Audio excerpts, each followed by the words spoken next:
하나님의 영으로 인도함을 받는 사람, 그들이 하나님의 자녀입니다. 오늘은 종려 주일입니다. 주님께서 우리를 예배의 자리로 부르셨습니다. 주님의 부르심에 감사드리며 마음 다해 예배의 자리로 나아갔으면 좋겠습니다. 그러면 이제 우리의 신앙을 고백합시다. 나는 전능하신 아버지 하나님, 천지의 창조주를 믿습니다. 나는 그의 유일하신 아들, 우리 주 예수 그리스도를 믿습니다. 그는 성령으로 잉태되어 동정녀 마리아에게서 나시고 본디오 빌라도에게 고난을 받아 십자가에 못 박혀 죽으시고 장사된 지 사흘 만에 죽은 자 가운데서 다시 살아나셨으며 하늘에 오르시어 전능하신 아버지 하나님 우편에 앉아 계시다가 거기로부터 살아있는 자와 죽은 자를 심판하러 오십니다. 나는 성령을 믿으며 거룩한 공교회와 성도의 교제와 죄를 용서받는 것과 몸의 부활과 영생을 믿습니다. 아멘. 오늘 성령께서 우리에게 주시는 말씀을 들으십시오.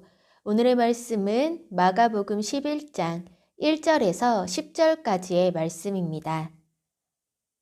함께 한 목소리로 하나님 말씀 받겠습니다. 그들이 예루살렘 가까이에 곧 올리브 산에 있는 벳바게와 베다니 가까이에 이르렀을 때에 예수께서 제자들을 보내시며 그들에게 말씀하셨다. 너희는 맞은편 마을로 가거라. 거기에 들어가서 보면 아직 아무도 탄 적이 없는 나귀 새끼 한 마리가 매어 있을 것이다. 그것을 풀어서 끌고 오너라. 어느 누가 왜 이러는 거요? 하고 물으면 주님께서 쓰시려고 하십니다. 쓰시고 나면 지체 없이 이리로 돌려보내실 것입니다. 하고 말하여라. 그들은 가서 새끼 나귀가 바깥 길 쪽으로 나 있는 문에 매여 있는 것을 보고 그것을 풀었다. 거기에 서 있는 사람들 가운데 몇 사람이 그들에게 물었다. 새끼 나귀를 풀다니 무슨 짓이요? 제자들은 예수께서 일러주신 대로 그들에게 말하였다. 그러자 그들은 가만히 있었다. 제자들이 그 새끼 나귀를 예수께로 끌고 와서 자기들의 겉옷을 그 등에 걸쳐 놓으니 예수께서 그 위에 올라타셨다. 많은 사람이 자기들의 겉옷을 길에다 폈으며 다른 사람들은 들에서 잎 많은 생나무 가지들을 꺾어다가 길에다 깔았다. 그리고 앞에 서서 가는 사람들과 뒤따르는 사람들이 외쳤다. 호산나, 복되시다. 주님의 이름으로 오시는 분, 복되다. 다가오는 우리 조상 다윗의 나라여, 더 없이 높은 곳에서 호산나. 이는 주님의 말씀입니다. 주님께 감사드립니다. 참 좋으신 우리 주님의 은혜와 평강이 모든 고등부 여러분들 삶 가운데에 가득하시기를 빕니다. 오늘 무슨 주일인지 우리 친구들 혹시 알고 있나요? 앞에 예배 부름 때에 종려주일이라고 이야기를 했습니다. 올해 교회 학교로 다닌 친구들이라면 종려주일 이 말을 듣자마자 떠오르는 이미지들이 있을 것 같은데요. 종려나무 가지 만들기, 그리고 나귀를 타고 오신 예수님, 종려 가지 나무를 흔들면서 호산나 다윗의 자손 예수여 하고 외치는 그러한 모습들이 아마 생각나지 않을까 싶습니다. 제가 교회 학교 다녔을 때에 종려주일을 떠올리며 그냥 좀 신이 났던 것 같습니다. 나뭇가지를 흔들면서 우리 조상 다윗의 나라여 더 높은 곳에서 호산나라를 외치며 소리 지르고 기뻐하며 즐거워했었습니다. 그런데 시간이 지날수록 종려주일은 신나는 활동이 있는 주일이 아니요. 오히려 예루살렘에 입성하신 어린 양 예수 그리스도의 사랑에 가슴이 먹먹해지는 주일이 되었습니다. 다들 아시다시피 종려주일을 지나고 나면 고난주간이 시작이 됩니다. 예수님의 십자가의 고난이 시작된다는 것이죠. 주님이 예루살렘에 입성하시는 날을 기념하는 날인 바로 오늘 종려주일, 이제 우리가 하나님의 말씀을 마음을 열고 받기를 소망합니다. 예수님은 지금 10장 46절 보면 여리고에서 11장 예루살렘으로 향하고 계십니다. 이 대목에서 우리가 좀 그림을 잠깐 봤으면 좋겠습니다. 여러분들 혹시 여리고 보이시나요? 여리고는 굉장히 아래에 있습니다. 그리고 예루살렘 찾으셨나요? 둘의 높이 차이가 꽤 남을 볼 수 있습니다. 학자들은 여리고는 해면 하 250m이고 예루살렘은 해발 790m로 직선거리로 보면 둘은 1km 이상의 높이 차이가 있다고 말합니다. 이처럼 예수님은 예루살렘을 오르시기 위하여서 이 어마어마한 길고 험한 오르막길을 떠나셨습니다. 그리고 감람산에 있는 벳바게와 베다니에 도착했을 때 주님은 제자들에게 이렇게 말씀하십니다. 함께 2절과 3절 말씀 받겠습니다. 이르시되 너희는 맞은편 마을로 가라. 그리로 들어가면 곧 아직 아무도 타보지 않은 나귀 새끼가 매어 있을 것을 보리니 풀어 끌고 오라. 만일 누가 너희에게 왜 이렇게 하느냐 묻거든 주가 쓰시겠다 하라. 그리하면 즉시 이리로 보내리라 하시니 아멘. 주가 쓰시겠다 하라. 이 말의 무게 여러분들 좀 눈치채셨나요? 이제 주님은 하나님의 때가 다가온 것을 알아차리셨습니다. 그동안에 이제 마가복음 앞에 보면 예수님께서는 이제 자신이 치료해 주시고 귀신을 쫓아낸 사람들이 오 주님 이렇게 말하면은 조용해라 라고 이야기를 하셨습니다. 그런데 오늘 이 본문에서 처음으로 이제 자신이 주가 되신다라는 것을 오픈하시고 드러내십니다. 스스로 이제 본인이 주다라는 것을 말씀하신 건데 이것은 하나님의 때가 이제 왔음을 의미합니다. 근데 이게 좀 놀라운 순간으로 이것을 받아들여야 되는데 제자들의 반응은 별 반응이 없어 보입니다. 제자들은 깨닫지를 못했습니다. 예수님이 지금 스스로 주이심을 드러낸 것도 알지 못했고 지금 예루살렘에 입성하시려는 예수님의 마음이 어떠한 마음인지도 알지 못했으며 하나님의 때가 이제 왔다라는 것도 알아차리지 못했습니다.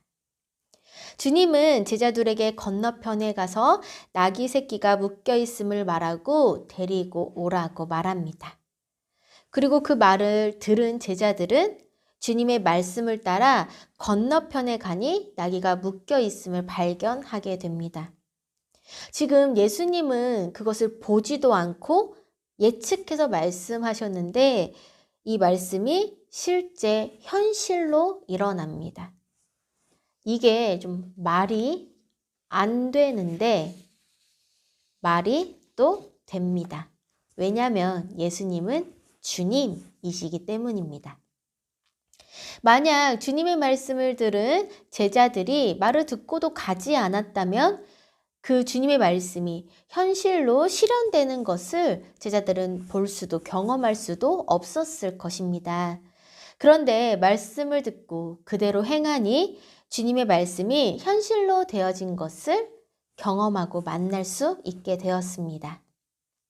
사랑하는 고등부 여러분들, 이처럼 주님의 말씀을 들을 때 세상이 말하는 행복해지는 법, 또 성공하는 법 이런 말들에 속지 마시고 오직 여호와께 돌아와서 말씀 따라 살아가는 생활 신앙인들이 되시기를 간절히 마음 다해 축복합니다.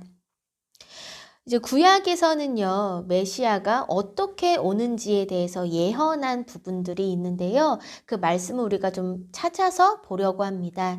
먼저 첫 번째는요, 다니엘서 7장 13절의 말씀입니다. 제가 읽겠습니다.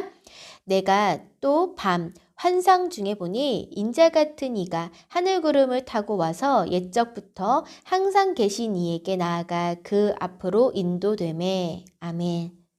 지금 다니엘이 환상을 보는데 인자 같은 이가 무엇을 타고 온다고 말하죠? 구름을 타고 온다고 말합니다.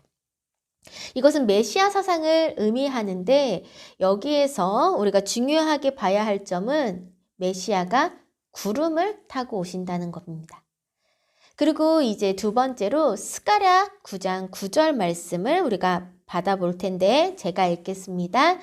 시온에 따라 크게 기뻐할지어다. 예루살렘에 따라 즐거이 부를지어다. 보라, 내 왕이 내게 임하시나니 그는 공의로우시며 구원을 베푸시며 겸손하여서 나귀를 타시나니 나귀의 작은 것 곧 나귀 새끼니라. 아멘. 구약에서 예수님, 구약에서 메시아가 온다면 이렇게 올 것이다 라고 지금 예언을 했는데, 다니엘서는 구름을 타고 오시고 또 스가랴는 나귀를 타고 오신다고 합니다. 예, 두 버전이 조금 다르지요. 그런데 주님은 이 두 말씀 중에 스가랴의 예언을 선택하셨습니다. 근데 우리는 압니다. 예수님께서 승천하실 때 구름을 타고 하늘로 올라가셨고, 마가복음 13장 26절에 보면은 인자가 구름을 타고 다시 내려올 것이다 라고 말씀이 기록되어져 있습니다. 그럼 우리는 이것을 이제 이해를 하면 자연스럽게 이런 질문을 하게 되는데요.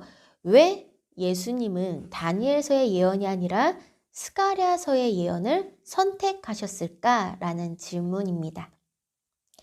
바벨로니아 탈무드라는 책을 보면요, 알렉산드리아 랍비가 이런 말을 합니다. 만일 그들이 메시아를 받아들일 만하면 구름을 타고 오며, 만일 그들이 메시아를 안 받아들이면 나귀를 타고 온다라고 해석합니다.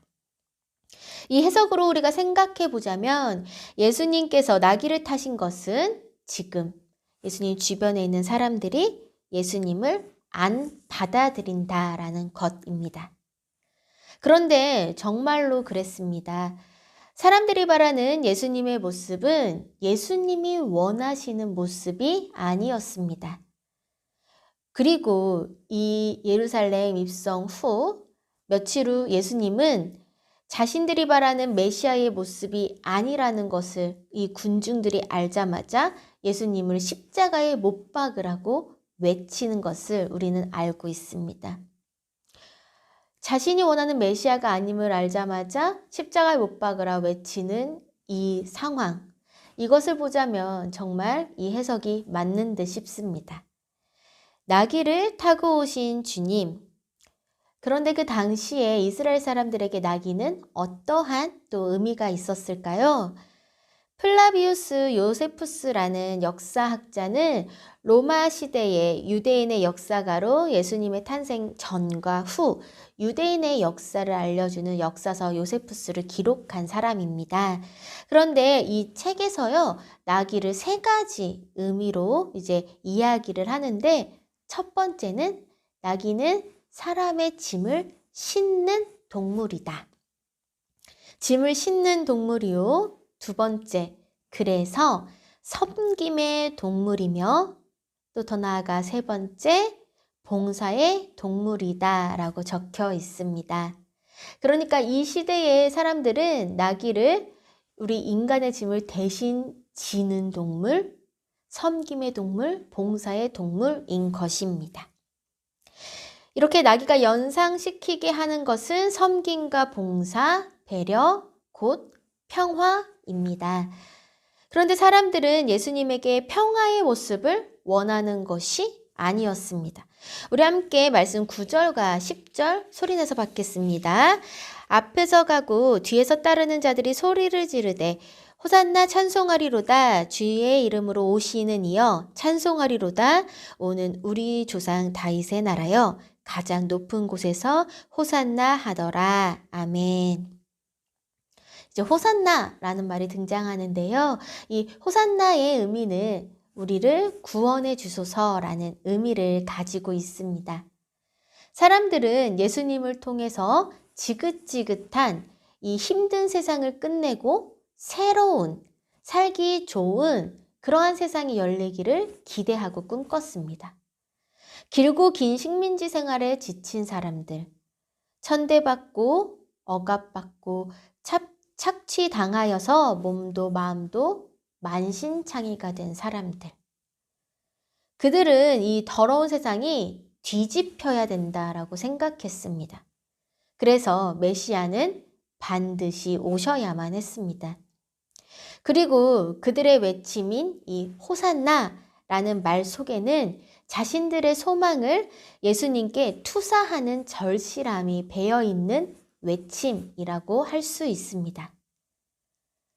그런데 이들은요, 이러한 간절한 외침이 호산나라고 말하는 것뿐만 아니라 또 10절에 이러한 말을 합니다. 우리 조상 다윗의 나라여. 근데 이 말은 정치적인 표현으로서 그 당시의 금기어와도 같았습니다. 로마 정부 시각에서는 이 말을 보면 로마 정부를 향하여 반기를 드는 것이라고 생각할 수 있는 발언이었기 때문에 굉장히 정치적인 발언이요, 위험한 발언이었습니다. 유대인들의 가장 찬란한 역사 언제일까요? 다윗 왕조, 솔로몬 왕조 뭐 이런 시대 아니겠습니까? 그러니까 지금 이 많은 군중들은 예루살렘에 입성하신 예수님을 바라보면서 예수님에게 가장 찬란하게 빛났던 다윗 왕조의 역사를 다시 재현해달라고 요청하고 있는 것입니다. 이들이 생각한 예수님은 아주 강력한 무력의 힘을 가진, 그래서 모든 로마의 제국을 당장 끝을 낼 군주로서의 메시아를 원했습니다. 힘의 충돌로 격렬한 대치를 통해서 이루어지는 평화. 이러한 평화는 누가 좋아하는 평화일까요? 그 당시 로마가 추구했던 평화가 딱 이랬습니다. 이 지중해를 한때 이제 장악했던 로마는요, 팍스 로마나라는 구호를 외쳤습니다. 이 팍스 로마나는 로마의 평화, 로마가 이룬 평화라는 것을 의미합니다. 이들이 이렇게 팍스 로마라고 로마의 평화를 외친 이유는 본래 지중해 지역은 각 나라 간의 전쟁이 잦은 지역이었습니다. 그런데 로마는 무력으로 주변 나라들을 정복해갔고 대부분의 나라가 로마의 속국이 되었거나 로마의 힘에 눌려 더 이상 전쟁을 할 수 없게 되었습니다. 이제 로마는 그래서 전쟁이 없는 이러한 상황, 이 상태를 보고 자신들로 인하여서 전쟁이 일어나지 않게 되었다며 팍스 로마나 로마의 평화를 외쳤던 것입니다.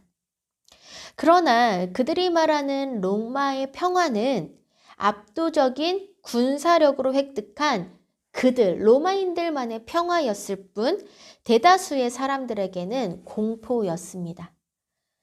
이처럼 물리적으로 이룬 듯 보이는 평화는 진정한 평화가 아님을 주님께서는 알고 계셨습니다. 예수님은 힘으로 누군가를 제압하고 처벌하고 척결함으로 구원하는 메시아가 아니라 자신의 몸을 내어주심으로 우리를 구원해 주시는 메시아이십니다.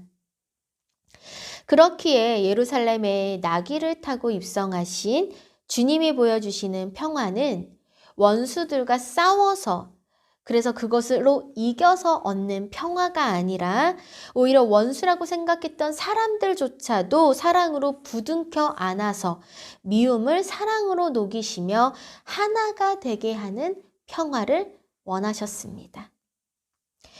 예수님은 섬김과 나눔과 사랑이 아니고서는 그 어떠한 평화도 불완전하다라고 보셨습니다.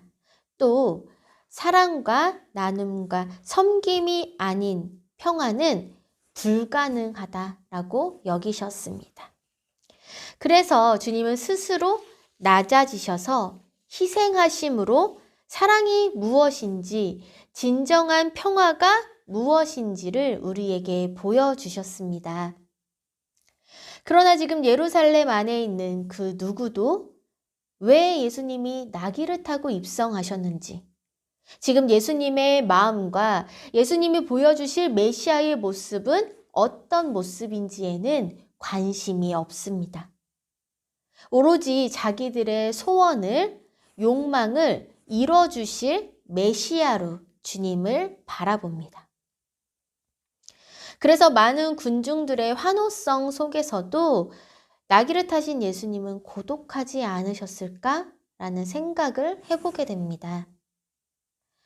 그런데 이렇게 말하는 우리도, 저도 혹 호산나를 외치는 이들과 별반 다르지 않게 주님에게 다른 것을 기대하고 있지는 않은가 되돌아봤으면 좋겠습니다.